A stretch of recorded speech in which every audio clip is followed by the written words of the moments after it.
გაჭირვებული ყოველთვის არის ხალხი. არც ზევით არავის არ შემოუჭერია მე მგონი. ყველა არის ისე როგორც იყო და ალბათ უფრო უკეთ. ვინ შემოიჭირა კამრები თვითონ ისევე გლეხობა, აბა მაგრამ ისევ ჩვენ გვიჭირს, ისევ ჩვენ ვართ გაჭირვებული. არანაირი ის არა გვაქვს. ძალიან უკიდურეს მდგომარეობაში ვართ ძალიან, რა ვიცი. თვითონ ხარჯები გაიზარდეს. პრემიები დაირიგეს იმით, რომ თვითონ კამრები შემოიჭრა, კამრები მოუშვეს იმათ.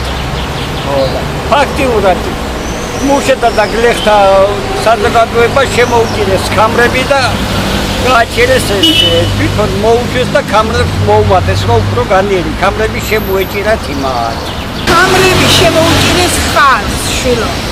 პენსიონერებს, რომლებსაც ლარის კურსმა დაიწია და აღარ ვიცით იმ 150 ლარი პენსიით რა ვიყიდო.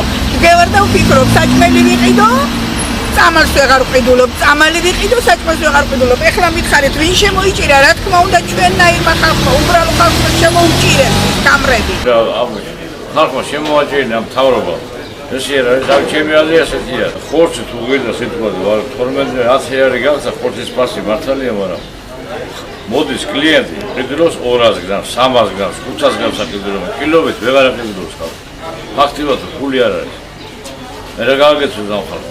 ხალხი შემცირა, თვითონ ხალხს უფრო უჭირს, ახლა ზოგი ავანტყოფია და ზოგი გადასახადი იმდენია რა, რომ გადაიხადოს გაზდენისა და გაზისა უჭირს და საერთოდ პენსიის ინებარს ადამიანს ძნელია. ვერ გეტყვით რა ვიცი. ხალხმა ყველაფერი თუ რამ არის, კეთდება თუ უჭირდება, ყველაფერი მოდის სათავეში. და კამრები ვის შემოიჭირა, ხალხმა თუ მთავრობამ? მთავრობა. გაიცახა ვის რა ვიცი. ვის რა ვიცი, აბა დამიდეთ ხელი ვის რა ვიცი. ყველა თალაპარაკული.